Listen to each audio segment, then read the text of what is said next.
Olá pessoal, neste vídeo nós vamos ver um assunto muito importante que trata do estudo hidrológico, né, necessário para a fixação do comprimento, né, e da altura de uma ponte. Tá? A ideia da ponte é justamente permitir que o rio possa passar, né, o fluxo de água possa passar por debaixo da ponte com tranquilidade, sem que a ponte seja afetada, né? Essa é a finalidade principal da ponte. Então, o que se deseja é que a água deva passar por debaixo da ponte, pelo menos com uma folga, como está indicado aqui, uma folga de 1 metro, né? Isso é o que se espera em função de que os métodos que vão ser utilizados são métodos, embora racionais, né?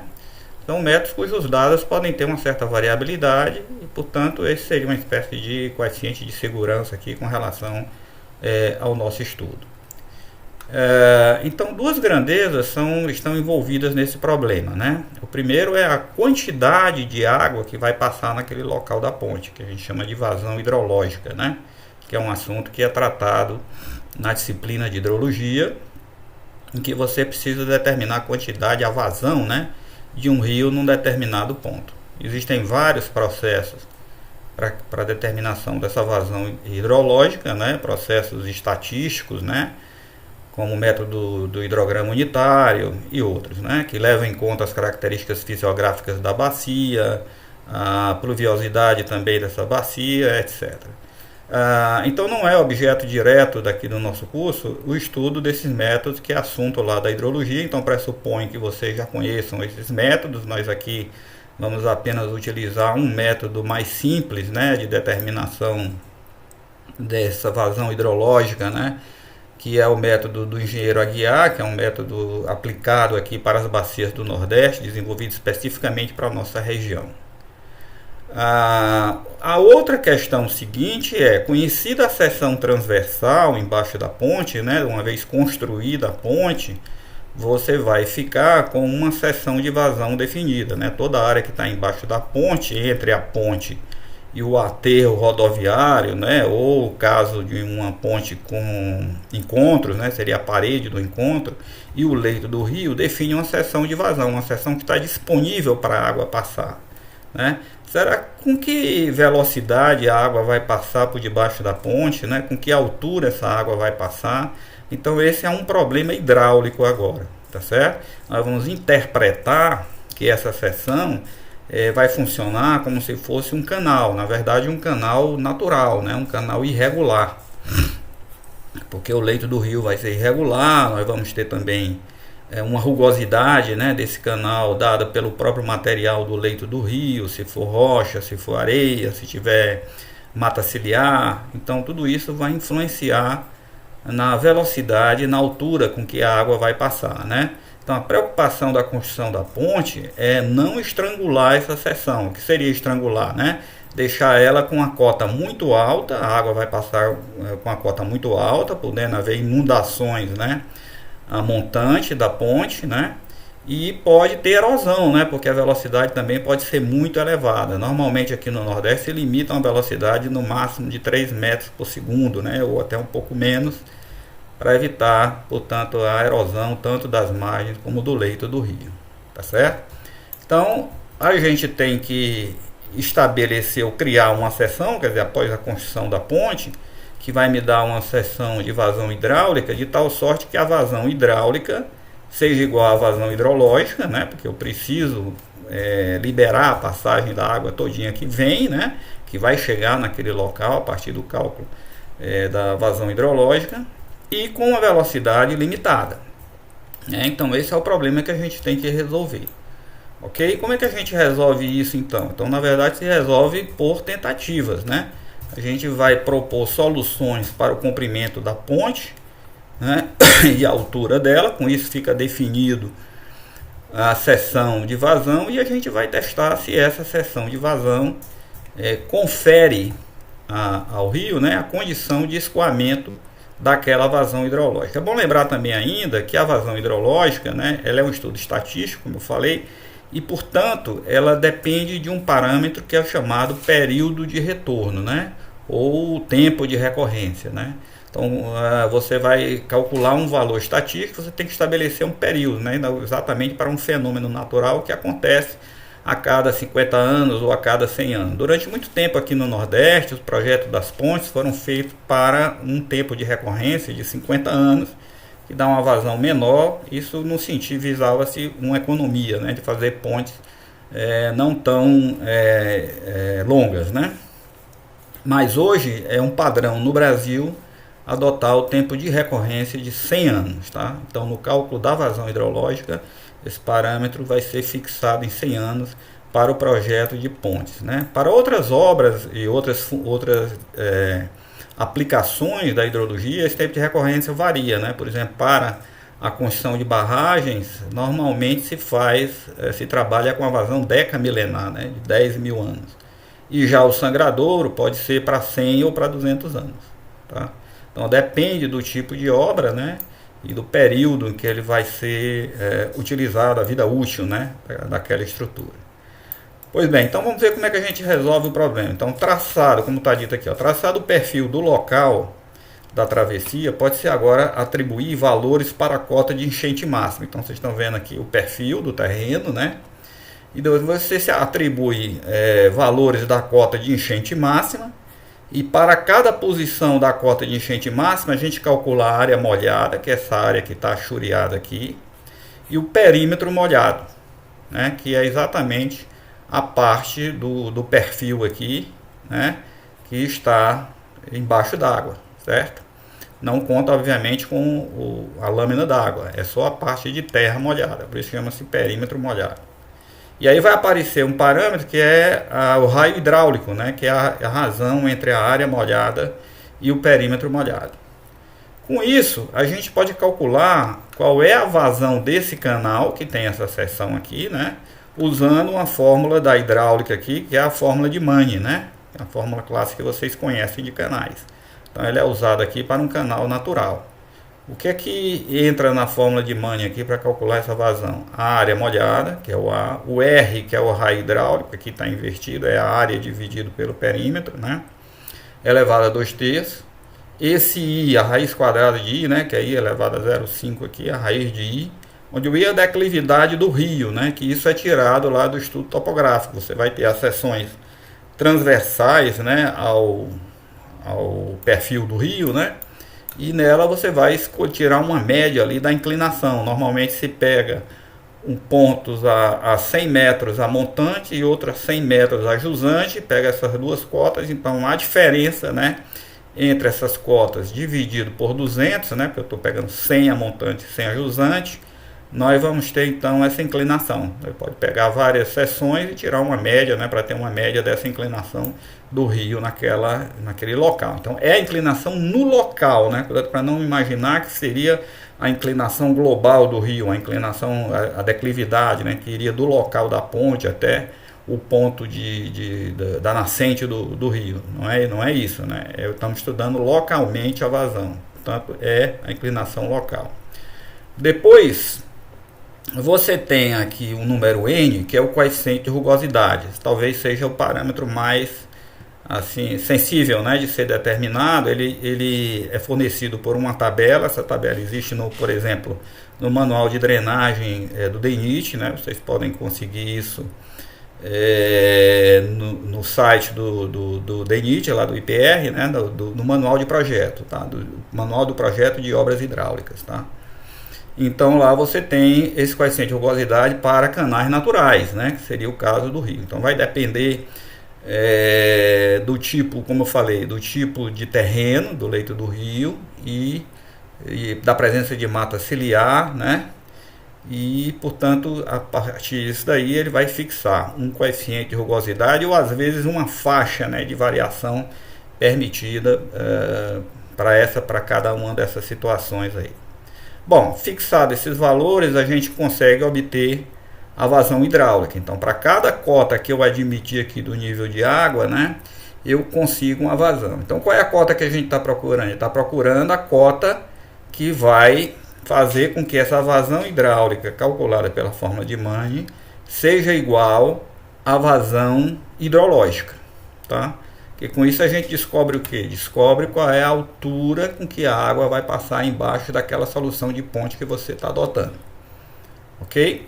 E aí você dá uma folga de 1 metro, então 1 metro acima dessa cota, você está no fundo da sua superestrutura, né? Essa é uma superestrutura com viga, então é o fundo da viga principal. Se for em laje, seria o fundo da laje da superestrutura. Ok? E para checar se essa sua solução é satisfatória, né? Basta verificar a velocidade. Então, se a velocidade for menor do que 3 metros por segundo, tá tudo ok, né? Então, como você está vendo, é um processo por tentativa, tá? Então, você vai ter um controle para isso daqui em função da velocidade e da altura. Às vezes você quer limitar, não quer uma lâmina d'água maior do que 3 ou 4 metros, porque senão eu vou ficar com um aterro de acesso à ponte muito alto, né? Então, qual é a solução para baixar o nível d'água, né? É enlarguecer mais a ponte, né? Criar uma seção mais larga. À medida que eu vou estreitando a ponte, o nível da água vai subindo, a velocidade também vai aumentando, para dar vazão àquela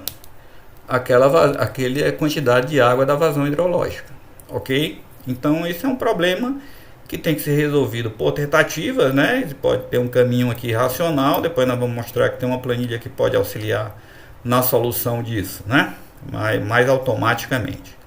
Então, continuando aqui, esse processo, então, como já falei, deve ser repetido até encontrarmos que a vazão hidráulica seja igual à vazão hidrológica. Assim, determinaremos a cota teórica de cheia máxima. Este processo pode ser feito automaticamente através do programa hidro.bas. Existe esse programa, que está lá no site também, com o manual dele, tá? Nós não vamos usar, porque nós vamos usar as planilhas que resolvem casos mais simples, que seria o caso de uma seção retangular de vazão ou uma seção trapezoidal. O programa Hidro ele resolve para o caso de um terreno totalmente irregular, tá? Ele considera a seção de vazão como se fosse traçada aqui por uma poligonal. Mas a gente vê por esse desenho aqui que mesmo que o terreno seja irregular, a gente pode dar uma simplificada, né? E considerar uma seção trapezoidal, como foi esse caso aqui, né? Você pega essa reta vermelha aqui, então você está desconsiderando essa parte que passaria água, mas também está considerando essa aqui que não passaria, né? Então faz uma compensação, lá numa seção trapezoidal, que o cálculo então das características geométricas seria bem mais simples, né? Então é isso que a planilha vai tratar. Não vê que a planilha vai considerar ou uma seção retangular, tá? Ou uma seção trapezoidal. A retangular seria para o caso de uma ponte que tivesse encontros, né? Que seria o muro de encontro da ponte. E a seção trapezoidal vai servir para o caso desse caso aqui, que a ponte tem extremidades em balanço, né? E aí a área da seção de vazão fica exatamente com essas características que está a reta vermelha, a linha vermelha representada aqui. Tá certo? Então, a partir da cota teórica da enchente máxima, adota-se uma folga de 1 metro para a cota de fundo da superestrutura da ponte, determinando-se assim a sua altura e, consequentemente, o seu comprimento mínimo. A velocidade, como eu já tinha dito, também precisa ser calculada como elemento para o estudo da possibilidade da erosão das margens e do fundo do leito do rio, o que tem influência final na cota das fundações. Em solos arenosos, né, a recomendação aqui deve se limitar essa velocidade a 3 metros por segundo. Tá certo? Essa é a condição. Ok? Bom, vamos ver então agora, como eu tinha falado, a gente pode fazer o cálculo da vazão hidrológica, né, pelos processos estatísticos, mas também existe essa fórmula do engenheiro Aguiar, que a gente vai apresentar, talvez vocês tenham visto também na hidrologia, né? Então trata-se de uma fórmula proposta pelo engenheiro do DENOX, né, a partir de suas observações do comportamento das bacias hidrográficas do Nordeste. Então, essa vazão aqui vale 1150 S, onde o S é a área da bacia hidrográfica em quilômetro quadrado. No denominador aparece raiz de LC. L é a linha de fundo do rio em quilômetro, a extensão que vai da nascente até o local da obra. Essa linha ela não é uma reta, né, ligando os dois pontos, ela deve acompanhar o desenvolvimento, né, a sinuosidade do rio. Isso é importante, né? É como se você tivesse no mapa, você numa planta, né, cartográfica, você teria que colocar como se fosse uma espécie de um cordão ao longo do rio, da sinuosidade do rio, e depois esticar esse cordão e medir, certo? Tudo isso hoje pode ser feito, né, com as cartas digitalizadas, né, que já existem cartas digitalizadas do IBGE, por exemplo. O parâmetro K e C que aparecem aqui são parâmetros em função do tipo de bacia. Tem a tabela a seguir, né, apresentada pelo engenheiro Aguiar. Então, quanto maior for o K e o C, menor será a vazão, porque o K e o C aparece aqui no denominador, né? E, por exemplo, aqui a bacia que tem os menores valores de K e C, portanto, que dão as maiores vazões, são as bacias que são pequenas, íngreme e rochosa, né? Porque aí a água flui com maior velocidade. Então, a quantidade de água que sai lá de um ponto da bacia até chegar ao local da ponte, né? Vai chegar rápida, né? E com pouca perda, né? Por infiltração, por exemplo. E aí vai avançando. Essa bacia tipo 1, que seria a mais rápida. Então tem a bacia bem acidentada, sem depressões evaporativas. A bacia média. A mais comum aqui entre nós é a bacia tipo 5, que seria ligeiramente acidentada e apresentando depressões evaporativas. Mas é claro que a classificação aqui ela seria melhor feita, né, por um engenheiro da área de hidrologia, né, que vai conhecer bem as características da bacia e poder, portanto, classificá-la melhor, tá certo? De qualquer forma, tem essa tabela aqui, que é das publicações do DENOX, em que você tem a classificação. É interessante que, às vezes, né, o rio muda muitas características, né? Se eu tenho uma ponte já na foz do rio, próxima à foz do rio, né? As características da bacia próxima à foz já podem ser bem diferentes, né? Do resto o rio pode ser um rio longo, portanto ele tem várias categorias, né? Uma ponte que for feita no médio curso do rio, né, já vai ter um tipo de vazão diferente, né? Pode ser classificada como que o que interessa é o que está a montante da ponte, né? Então, no médio teria uma categoria, pode ter uma categoria diferente do caso da ponte que seria feita já próxima à foz do rio, né? Então isso é importante também ser observado nessa hora. O parâmetro T minúsculo que aparece aqui é o parâmetro que vai fixar qual é o período de retorno, né, do nosso cálculo de vazão. Quando o T é igual a 1, significa que a vazão é secular, ou seja, o período de retorno é 100 anos. Tá? Se o T for 3,65, nós vamos ter a vazão para o período de retorno de 50 anos. Vocês vão encontrar, às vezes, em algumas memórias de cálculo de estudo hidrológico de pontes mais antigas, né, se usava esse T igual a 3,65, quando era comum se usar esse período de retorno de 50 anos. Mas hoje o T tem que ser sempre igual a 1, que corresponde ao período de retorno de 100 anos. Então, conhecido esses valores aqui, né, você pode obter então a vazão hidrológica e vai partir para aquele processo de tentativas, né, de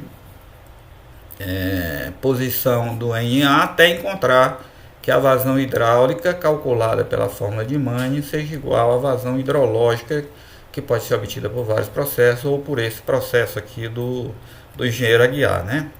Aqui a gente tem só um esquemazinho, quer dizer, para achar essa vazão aqui do Aguiar, a gente precisaria de quê, né? Precisaria identificar o local onde a ponte vai ser construída, né? Isso nas cartas, né?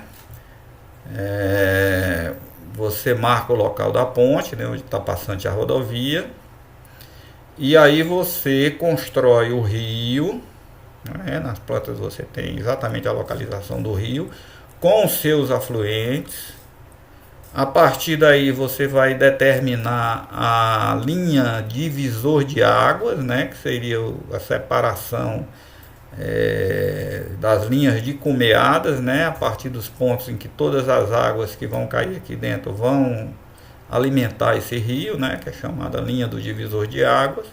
E com isso você tem uma área aqui que seria a área da bacia hidrográfica. Então hoje na planta digitalizada você construiria isso daqui tiraria essa área, que é o valor do S, né, que aparece lá na fórmula da guiar.